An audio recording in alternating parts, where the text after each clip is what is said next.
नमस्ते, मैं डॉक्टर श्वेता और आज के हम एपिसोड में बात करेंगे दिनचर्या पे। क्या है ये दिनचर्या और क्यों है ये इम्पोर्टेंट?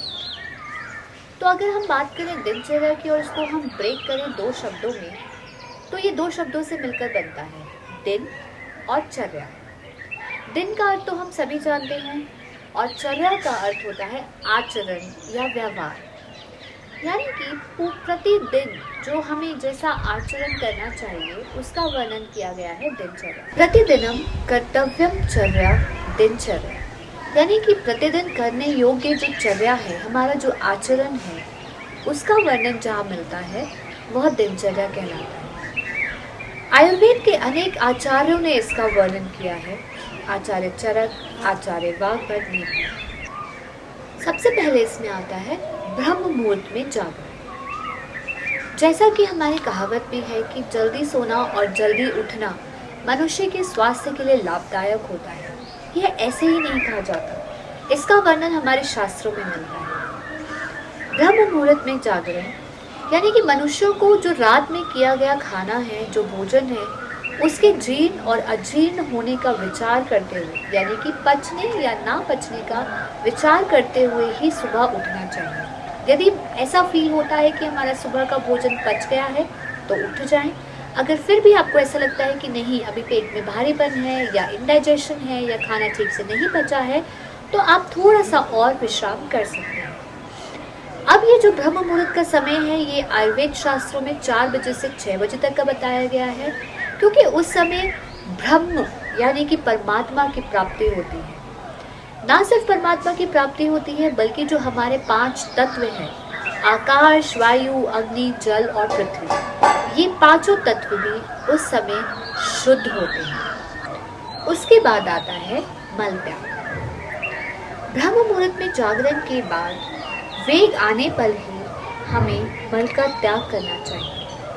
अनावश्यक रूप से ज़्यादा स्ट्रेन या फोर्स नहीं करना चाहिए, क्योंकि वो हमारी आंतों पर प्रेशर डालता है और अगर हम ज़्यादा स्ट्रेन करेंगे तो हमारी जो गुदा में जो वेसल्स होती हैं, रक्तवाहिनियाँ होती हैं, उन पे स्ट्रेन पड़ने के कारण वो नीचे की ओर भी आ सकती हैं और प्रोलैप्स की कंडीशन भी धीरे धीरे आने लगती है। तो अगर आपको मल का त्याग करना है तो वेग आने पर ही मल का त्याग करें, ज़्यादा खुद से स्ट्रेन नहीं करें। और इसमें एक चीज़ इम्पॉर्टेंट है कि आजकल हम लोग खाली बैठना पसंद नहीं करते, कुछ ना कुछ करते रहना चाहिए हर टाइम। तो टॉयलेट में भी क्यों खाली बैठे, चलिए न्यूज़पेपर ही पढ़ लिया जाए या चलिए मोबाइल ही स्क्रॉल कर लिया जाए। 1 मिनट भी वेस्ट नहीं होना चाहिए। तो आजकल ये जो हमारी हैबिट बन गई है टॉयलेट में बैठ के न्यूज़पेपर पढ़ना या मोबाइल लेके जाना, ये बहुत ही गलत है, क्योंकि इससे भी आपका पूरा डाइजेस्टिव सिस्टम और इंटेस्टाइन्स बिगड़ जाता है। माइंड का डायरेक्ट रिलेशन होता है हमारे गट से, इसीलिए अगर माइंड कहीं और बिजी होता है तो हमारा जो वेग यदि आना भी होता है तो वो डिस्टर्ब हो जाता है। तो वेग मल का त्याग करते समय कोई भी और एक्टिविटी में खुद को व्यस्त ना करें। इसके बाद आता है दंत धावन, जिसको हम सामान्य भाषा में दातुन या ब्रशिंग भी कह सकते हैं। इसको दातुन इसलिए कहा जाता है क्योंकि पहले के समय में हम लोग दांतों पे रगड़ने के लिए पेड़ की टहनियों का यानी कि दातुन का प्रयोग करते थे, जो कि जनरली नीम, बबूल, खदिर, अर्जुन, वसंत, मालती, इन पेड़ों की ली जाती थी, क्योंकि इनमें कटु यानी कि तीखा, कड़वा और एक कसैला सा टेस्ट होता है, जो कि मुंह में कीटाणुओं का नाश करने के लिए बहुत ही उत्तम होता है।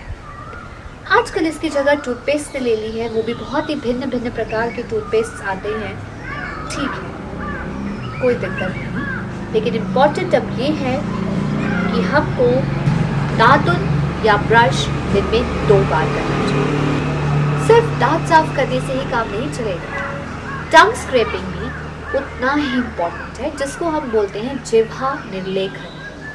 ब्रश करने के बाद एक स्क्रैपर यानी कि जिह्वा निर्लेखनी का प्रयोग किया जाता है और उससे जिह्वा के मल का नाश किया जाता है, जिसके जो एजेस हैं वो ब्लंट होने चाहिए, शार्प नहीं होने चाहिए, और जो टंग स्क्रैपर है वो आकार में टेढ़ा होना चाहिए।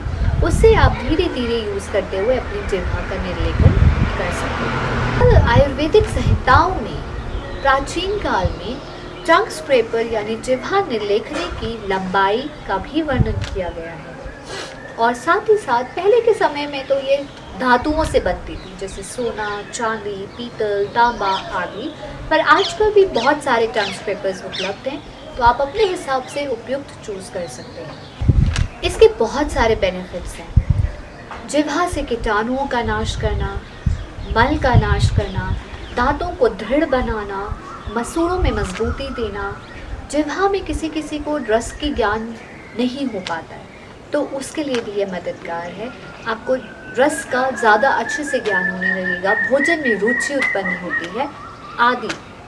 ये सभी बातें बहुत ही सामान्य सी हैं, बहुत ही कॉमन सी हैं, पर आज के इस भाग दौड़ के युग में हम कभी कभी चीज़ें भूल जाते हैं। तो ये एक छोटा सा आपको याद कराने के लिए एक एपिसोड था। इसमें आगे बहुत सारी चीज़ें आएंगी, पर मैं नहीं चाहती कि सब चीज़ें एक ही बार में आपको देकर आपको ओवरवेल्म किया जाए।